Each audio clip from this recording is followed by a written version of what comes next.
Hello viewers, চলে আসলাম নতুন একটি ভিডিও নিয়ে। আপনাদের একটি জিজ্ঞাসা ছিল যে প্রাথমিকের নিয়োগ পরীক্ষা কি পিছাচ্ছে? এখানে দেখেন জনকণ্ঠ থেকে কিন্তু নেয়া এটা আগামী ২ জানুয়ারি প্রাথমিকের পরীক্ষা নেয়ার কথা ছিল। কিন্তু এটা কিন্তু পিছাচ্ছে। তো কবে নাগাদ পরীক্ষাটি হতে পারে তা আপনাদেরকে জানিয়ে দেওয়া হবে এই ভিডিওটার মাধ্যমেই।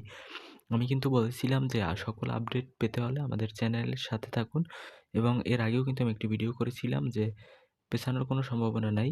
তারা কিন্তু একটি মিটিং করেছে। মিটিংয়ের মাধ্যমে সম্ভাবনা আ যে অধিকাংশ ক্ষেত্রেই পিছানোর সম্ভাবনা রয়েছে এখনো। দেখেন প্রাথমিকের নিয়োগ পরীক্ষা স্থগিত। সম্ভাব্য তারিখ হচ্ছে ৯ জানুয়ারি তারা ঘোষণা করেছে। তবে এটা এখনো কিন্তু সরাসরি ওইভাবে আসে নাই।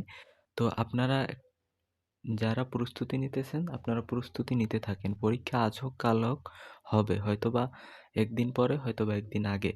তবে আপনাদের বুদ্ধিমানের কাজ হবে আপনারা প্রস্তুতি চালিয়ে যান তাহলেই ভালো একটি রেজাল্ট আশা করা যায়। তো সকল আপডেট আবার জানানো হবে ভিডিওর মাধ্যমে। তো চোখ রাখতে পারেন আমার চ্যানেলের। ধন্যবাদ সকলকে।